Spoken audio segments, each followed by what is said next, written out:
दोस्तों, अगर आपके चाहने वाले या आपके घर वाले या आप खुद शादी करना चाह रहे हो और आपकी शादी नहीं हो रही है और आप ऑनलाइन साइट्स मैट्रिमोनियल साइट्स पे सर्च कर रहे हैं और वहां लड़का या लड़की ढूंढ रहे हैं, तो आप इस वीडियो को जरूर देखें। आप देखिए किस तरीके से ऑनलाइन शादी करके एक खौफनाक अंजाम दिया गया था एक लड़की के साथ। उस लड़की की जिंदगी तबाह हो गई। इसी तरीके से बहुत सारी ऐसी लड़की भी आती है जो लड़के को ठग लेती है। दोस्तों, आइए देखते हैं ये सच्ची कहानी जो मध्य प्रदेश का है। और आप चैनल पे अगर नए हैं तो इस चैनल को क्राइम कुंडली विद शिव को जरूर सब्सक्राइब करें और बेल घंटी बजाएं। टीचर, एक परफेक्ट दूल्हा और इंटरनेट पर शुरू हुई एक ऐसी प्रेम कहानी जो बनी मौत का सौदा। मैट्रिमोनियल साइट से मिले सपनों के राजकुमार ने शादी के कुछ ही दिनों में उसकी दुनिया तहस नहस कर दी। आखिर इस रिश्ते के पीछे छिपा वो राज क्या था और कैसे भरोसे की आड़ में रची गई सबसे खतरनाक चाल? आज की कहानी सुनकर शायद आप भी ऑनलाइन रिश्तों पर दोबारा से। आज हम बात करने वाले हैं माधुरी केस के बारे में। इस कहानी की शुरुआत होती है छत्तीसगढ़ के बेमेतरा डिस्ट्रिक्ट से। बेमेतरा जिला मुख्यालय से महज 3 किलोमीटर दूर बीजाभाट गांव की रहने वाली माधुरी सरकारी स्कूल में टीचर थी। बात साल 2020 की है। कोरोना के चलते स्कूल बंद था। मार्च महीने से ही घर में पड़ी पड़ी ऊब गई थी। बच्चों की ऑनलाइन क्लासेस लेने के सिलसिले में वह स्मार्टफोन और इंटरनेट से जुड़ गई थी। खाली समय में मोबाइल पर ही ऑनलाइन शॉपिंग, फैशनेबल कपड़े, खाने पीने की रेसिपी या दूसरे वायरल वीडियो देखकर मन बहला लिया करती थी। इस दौरान जब भी मैट्रिमोनियल साइट्स के विज्ञापन आते तो उसका ध्यान उनकी ओर चला जाता था। 32 साल की उम्र हो चुकी थी, वह अब भी अविवाहित थी। इसकी चिंता जितनी उसके बेहद बुजुर्ग हो चुके माता पिता और भाई को सता रही थी, उससे अधिक अपने जीवन साथी के लिए वह खुद चिंतित थी। उसने टीचर बनकर अपना करियर तो बना लिया था, लेकिन विवाह नहीं हो पाया था और उम्र भी काफी तेजी से निकलती जा रही थी। घर परिवार और गांव के लोग अक्सर टोक देते थे, अरे माधुरी, कुछ अपनी जिंदगी के बारे में भी सोच लिया करो। बच्चों के भविष्य की चिंता करती हो, अपने भविष्य पर भी ध्यान दो। कई लोग तो माता पिता और परिवार को लेकर ऐसा कमेंट कर देते थे कि माधुरी का मन मिजाज खराब हो जाता था। इसी बीच साथ काम करने वाली कुछ दोस्तों ने सलाह दी, यदि परिवार वाले उसके लिए योग्य वर नहीं तलाश पा रहे हैं तो इसके लिए उसे खुद कोशिश करनी चाहिए। मैट्रिमोनियल साइट्स पर अपनी पसंद का जीवन साथी तलाश कर शादी कर लेनी चाहिए। यही सोचकर माधुरी ने जीवन.com पर एक आईडी बना ली। इसके बाद आए दिन उसके मेल पर लड़कों के शादी के प्रस्ताव आने लगे। उम्र अधिक होने के कारण मनपसंद प्रस्ताव नहीं मिल पा रहे थे। अधिकतर प्रस्ताव विधुरों के ही थे, जिनका उम्र अंतर भी काफी अधिक था। कुछ जाति और अलग धर्म के होने के कारण उस ओर ध्यान नहीं देती थी। सितंबर 2019 में एक प्रस्ताव 2 दिन के गैप पर लगातार आया। हर बार मेल में काफी बोल्ड में लिखा होता था, मेरा नाम राजेश विश्वकर्मा है, मेरा डेट ऑफ बर्थ 1985 का है, मुझे शराब से सख्त नफरत है, मैं डिवोर्स भी हूं और मैं बिल्डर हूं, जहां मेरी सालाना आय 1 करोड़ से ज्यादा है। इस प्रोफाइल के साथ लड़के की तस्वीर में पर्सनैलिटी देखकर माधुरी एक नजर में ही उस पर फिदा हो गई। अभी तक आए प्रस्तावों में यह एकमात्र था जो उसकी उम्र से मेल खाने वाला था। उसने इस बारे में अपने परिवार के लोगों से बात कर मेल का जवाब दे दिया। अपनी कुछ शर्तों के साथ पूरे परिवार की तस्वीर पोस्ट कर दी। उसने अपने पोस्ट में लिखा, मेरे घर वाले शादी में साधारण खर्च कर पाएंगे, दहेज की कोई व्यवस्था नहीं देंगे, मेरी सरकारी नौकरी है, इसे ही दहेज समझ लें। राजेश माधुरी के सारे प्रस्तावों को मानते हुए सादगी के साथ कम से कम अतिथियों की उपस्थिति में शादी करने को राजी हो गया। लेकिन इससे पहले उसने परिवार समेत उससे मुलाकात करने की इच्छा जताई। माधुरी तैयार हो गई और अपने माता पिता को लेकर राजेश से मिलने के लिए सितंबर 2019 में इंदौर चली गई। वहां राजेश ने उनका खूब स्वागत किया और लगे हाथ अगले महीने अक्टूबर माह में शादी की 24 तारीख भी तय कर दी। शादी की जगह रायपुर रखी गई। राजेश ने शादी का पूरा खर्च उठाने का जिम्मा अपने सिर ले लिया। लड़की की शादी की शुरुआती रस्में छत्तीसगढ़ में करने के बाद केवल अपने जरूरत के सामान और कपड़ों के साथ आने को कहा। सब कुछ निर्धारित कार्यक्रम के अनुसार चल रहा था। रायपुर के होटल में 24 तारीख को माधुरी की फैमिली के सारे लोग शादी में मौजूद थे, जबकि राजेश के परिवार की तरफ से कोई नहीं आया था। उसकी ओर से उसके 4 से 5 दोस्त और 2-3 नौकर चाकर थे। बाकी सारा इंतजाम होटल वालों और इवेंट मैनेजमेंट कंपनी के द्वारा करवाया गया था। माधुरी के घर वालों को यह बात अटपटी लगी कि राजेश के परिवार से कोई नहीं था। उन्होंने इस पर सवाल किया। तब राजेश ने बताया कि वह यह शादी अपने परिवार वालों की मर्जी के खिलाफ कर रहा है। वे उसकी शादी कहीं और करना चाहते थे, वह इसके लिए तैयार नहीं था। इस कारण फैमिली के लोग शादी में नहीं आए। दूसरा कारण कोरोना को लेकर भी अधिकतर लोग शादी ब्याह के फंक्शन में जाने से बचना चाहते हैं। भव्य शादी समारोह देखकर और राजेश की बातों पर विश्वास करते हुए माधुरी के परिवार वाले कोई ज्यादा ऐतराज नहीं कर पाए। शादी अच्छे से संपन्न हो गई। उसके अगले दिन राजेश नवविवाहिता माधुरी को लेकर इंदौर चला गया, जबकि उसकी फैमिली वाले छत्तीसगढ़ लौट गए। शादी के बाद माधुरी सुखद वैवाहिक जीवन के सपने बुनती हुई राजेश के साथ इंदौर चली आई। वहां दोनों 4 दिनों तक एक होटल में ठहरे। इन 4 दिनों में ही माधुरी को सेक्स लाइफ को लेकर सपनों के दरकने का एहसास हो गया था। उसे राजेश की कुछ आदतें शुरू से ही ठीक नहीं लगी थीं। उसने उन्हें नजरअंदाज करने की कोशिश की, लेकिन वक्त के साथ रिश्ते में जबरदस्ती और असहजता की भावना घर करने लगी थी। उसके बाद माधुरी मांगलिया इलाके में स्थित युवराज फार्म हाउस में रहने चली गई। माधुरी शादी के बाद 15 जनवरी 2022 को इंदौर के महिला थाना गई। वह थाना प्रभारी के सामने अपने और पूरे परिवार के प्राणों की रक्षा की गुहार कर रही थी। हालांकि इसकी शिकायत वह छत्तीसगढ़ के बेमेतरा में भी कर चुकी थी, लेकिन उसे अपने परिवार की सुरक्षा की बहुत चिंता थी। वहां उसने अपनी शिकायत में लिखवाया था कि उसके पति के दोस्त विपिन उसे और उसके परिवार को जान से मारने की धमकी दे रहा है। उसके साथ एक और युवक भी धमकाने आया था। दोनों पति राजेश के भेजे हुए थे। माधुरी ने पुलिस से यह भी शिकायत की कि वह 16 सितंबर 2021 को किसी तरह से अपनी जान बचाकर इंदौर से छत्तीसगढ़ में अपने माता पिता के पास लौट पाई थी। कारण यह था कि राजेश के साथ विवाह करना उसके लिए एक बेहद डरावना और भयानक अनुभव बन चुका था। माधुरी का वैवाहिक जीवन पूरी तरह नरक बन चुका था। आए दिन पति के दोस्त उसका शारीरिक शोषण करते थे और कई बार गैंगरेप भी किया गया था। इस कारण उसने आत्महत्या तक करने का मन बना लिया था। लेकिन जब राजेश ने उसे और उसके घर वालों को मारने के लिए गुंडे भेजे, तब वह हिम्मत जुटाकर पुलिस में शिकायत करने इंदौर आई। इसी के साथ माधुरी ने यह भी कहा कि जब तक राजेश के खिलाफ कार्रवाई नहीं होती और वह पकड़ा नहीं जाता, तब तक वह थाने में ही बैठी रहेगी। माधुरी के पति द्वारा गैंगरेप करवाए जाने की शिकायत सुनकर पुलिस के कान खड़े हो गए।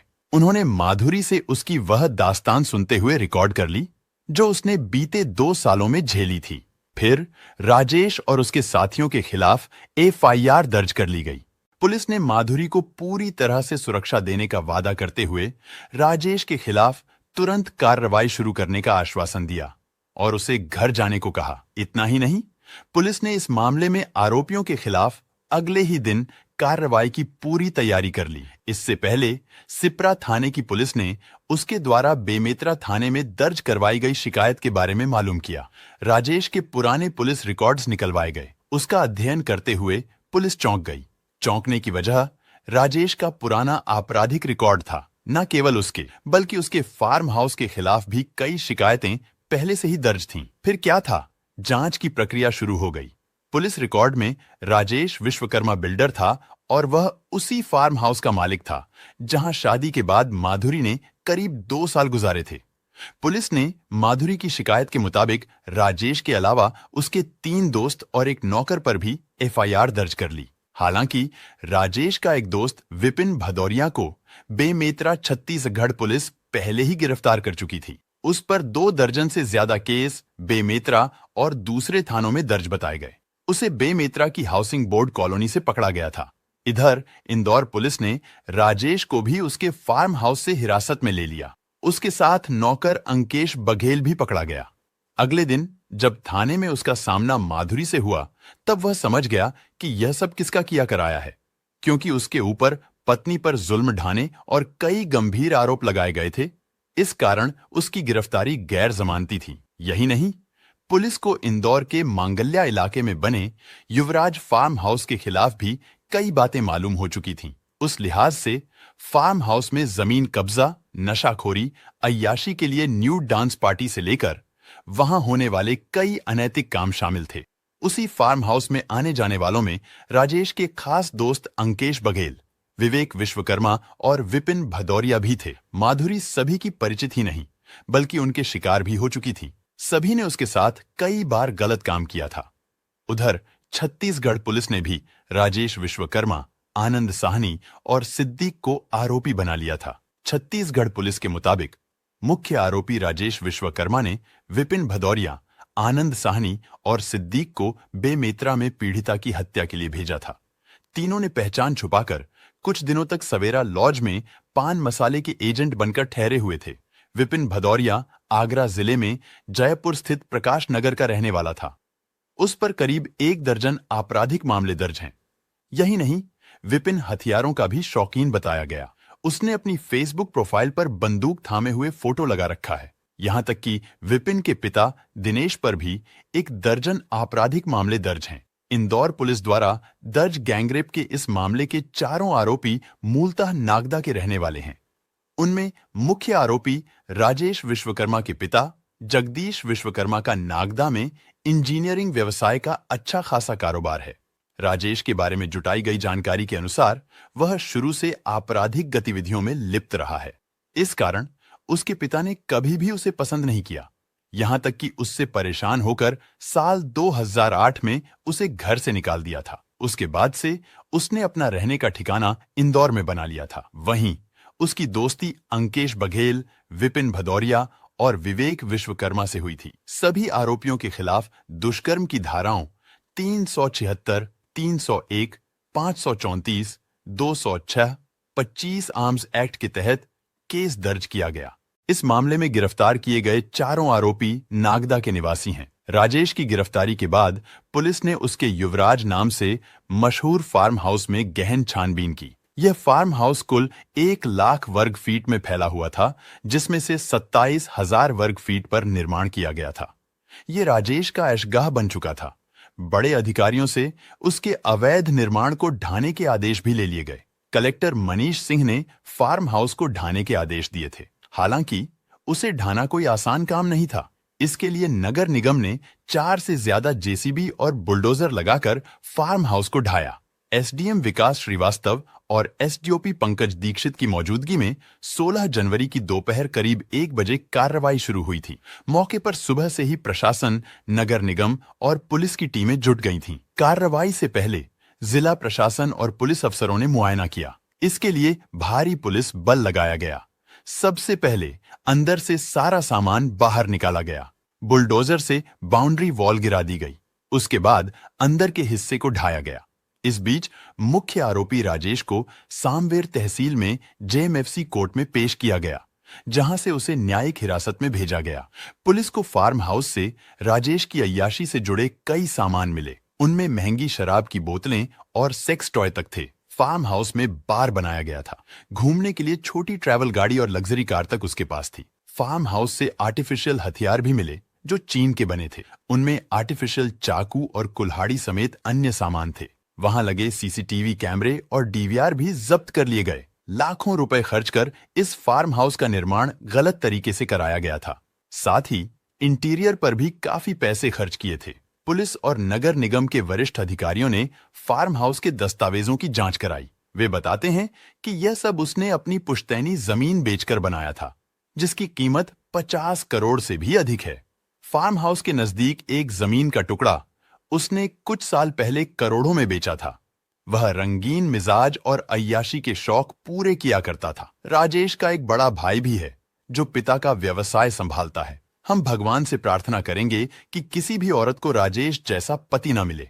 यह कामना उस औरत की है जिसने शारीरिक और मानसिक उत्पीड़न से बेहाल जिंदगी का सामना किया। दरअसल माधुरी ने जब बिना बायोडाटा जांच किए एक झूठे पति से शादी कर दाम्पत्य जीवन शुरू किया, तब उसने व्यक्तिगत, पारिवारिक और सामाजिक तौर पर कई सपने बुने थे। हालांकि उसकी शादी बेमेल थी। पति तलाकशुदा था और उम्र में उससे 13 से 14 साल बड़ा भी था। जीवनसाथी.com पर उसने अपनी उम्र 1976 के बजाय 1985 बताई थी। विवाह न हो पाने के मानसिक दबाव के चलते माधुरी ने राजेश की मक्कारी पर ध्यान नहीं दिया था। उसके द्वारा बताई गई जन्म की तारीख की कोई तहकीकात तक नहीं की। माधुरी द्वारा थाने में दर्ज करवाई गई शिकायत में लिखा गया है कि वह छत्तीसगढ़ में एक सरकारी स्कूल में टीचर थी। साल 2019 में जीवनसाथी.com पर राजेश विश्वकर्मा का प्रपोजल आया था। अपनी प्रोफाइल में उसने जन्मतिथि 1985 लिखी हुई थी, जबकि असल में 1976 था। उसने खुद को डिवोर्स और नॉन ड्रिंकर बताया और इनकम 1 करोड़ से ज्यादा बताई थी। माधुरी ने बताया कि उसे यह प्रस्ताव पसंद आ गया, तो 24 अक्टूबर 2019 को दोनों की रायपुर के होटल में शादी हो गई। इस शादी में माधुरी के परिवार के सारे लोग मौजूद थे, लेकिन राजेश के परिवार से कोई नहीं आया था। माधुरी के घर वालों ने इस पर ऐतराज किया, लेकिन बात इज्जत की थी, इसीलिए चुप हो गए। शादी के बाद इंदौर के एक होटल में माधुरी को 4 दिन ठहराया गया। इसके बाद राजेश उसे अपने फार्म हाउस ले गया। माधुरी ने शादी के बाद एक छोटे से घर में परिवार के सदस्यों के बीच रहने का सपना देखा था, लेकिन फार्म हाउस का माहौल उससे बिल्कुल उलट था। युवराज फार्म हाउस में शुरुआती 5 दिन उसे कमरे में बंद कर रखा। उससे कहा गया कि परिवार के लोग शादी से नाराज हैं। शादी के 15 दिन तक राजेश ठीक रहा। इसके बाद शुरू हुई माधुरी की परेशानी। माधुरी के पास मोबाइल नहीं था। राजेश अपने मोबाइल से सामने बैठाकर बात कराता था। कॉल रिकॉर्डिंग पर होती थी। फार्म हाउस में न्यूड पार्टियां हुआ करती थीं। नौकर निगरानी करते थे। राजेश माधुरी को पोर्न मूवी दिखाकर उसी तरह से रिलेशन बनाने के लिए कहता था। वह अननेचुरल सेक्स करता था। मना करने पर टॉर्चर करता था। फार्म हाउस पर उसे बिना कपड़ों के या अंडरगारमेंट में अधनंगी रहने को मजबूर किया जाता था। सर्दी के समय भी उसे ठिठुरते हुए या फिर केवल बेडशीट या तौलिए में रहना पड़ा था। नौकर को कहकर उसके कपड़े छुपा दिए जाते थे। इसके बाद से उनका माधुरी के प्रति नजरिया बदल गया। नौकर भी उसके साथ गलत हरकतें करने लगे। राजेश विपिन से उस पर ठंडा पानी डलवाता और दोस्तों के सामने बिना कपड़ों के डांस करवाता था। वे सारे चेयर पर सिगरेट के कश उड़ाते हुए उसे घूरते रहते थे। डांस के बाद सभी उसके साथ गलत काम करते थे। सिगरेट से उसके बॉडी को दाग देते थे। माधुरी ने पुलिस को बताया कि उसे आशंका है कि उसके न्यूड डांस और सेक्सुअल हरासमेंट का वीडियो साइट पर डाल दिया गया हो। एक बार वह सिगरेट से दागने पर काफी जख्मी भी हो गई थी। ये सब करीब 2 साल तक चलता रहा। उसे वे लोग फार्म हाउस से बाहर निकलने नहीं देते थे। कभी कभार बाहर जाना भी हुआ तो नौकरों और दोस्तों के साथ ही गई। उन दिनों उसकी सेहत भी खराब हो गई थी। 16 सितंबर 2021 को वह किसी तरह से भागने में सफल हो गई। फिर सीधी छत्तीसगढ़ लौट गई। घर आकर वह आत्मग्लानि से भर गई। उसे अपने माँ पिताजी से नजर मिलाने में भी शर्म आती थी। वह एकदम गुमसुम सी हो गई थी। सोचा कि नौकरी ज्वाइन कर लूं, लेकिन घर से निकलने की हिम्मत नहीं हो रही थी। आखिरकार आत्महत्या का मन बना चुकी थी। तभी राजेश ने एक दिन उसके पास अपने 2 गुंडे भेज दिए। वे घर आकर उसे साथ चलने की जिद करने लगे। जब माधुरी ने उनके साथ जाने से मना कर दिया, तो वे उसे और उसके घर वालों को जान से मारने की धमकी देकर चले गए।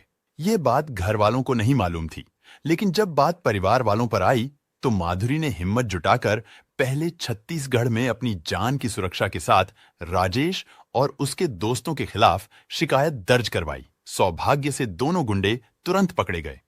उसके बाद माधुरी ने हिम्मत कर इंदौर के थाना में शिकायत दर्ज की। राजेश के दिमाग में अय्याशी और अनैतिकता लबालब भरी हुई थी। खुराफाती मानसिकता वाले राजेश के तार सेक्स रैकेट से भी जुड़े थे। वह कहीं ना कहीं मानव तस्करी से जुड़ा हुआ था, जिसके लिए सेक्स के अलग अलग तरीके अपनाया करता था। यह सब करने के लिए उसने मैट्रिमोनियल साइट का इस्तेमाल किया। उस पर फर्जी प्रोफाइल अकाउंट बनाकर लड़कियों को शादी के जाल में फंसा लेता था। बताया जाता है कि शहर के 3 बड़े होटलों में आने वाली फॉरेन स्कॉट्स के ट्रैवल टिकट राजेश अपने दोस्तों से बुक करवाता था। स्कॉट्स की लड़कियों को अपने फार्म हाउस पर भी ठहराता था। पुलिस को इसके सबूत गैंगरेप मामले की जांच के दौरान मिले। इस बारे में छत्तीसगढ़ पुलिस को पता चला कि गैंगरेप से जुड़े आरोपियों के तार राज्य में मानव तस्करों से जुड़े हैं। मध्य प्रदेश के गृह विभाग ने इंदौर पुलिस से इस मामले में रिपोर्ट मांगी है। इस गैंगरेप की चर्चा मीडिया में खूब हुई। पुलिस ने राजेश की अय्याशी का ठिकाना बने फार्म हाउस को जमींदोज कर दिया और सभी आरोपियों को हिरासत में ले लिया गया है। पीड़िता भी अपने मायके छत्तीसगढ़ लौट चुकी है।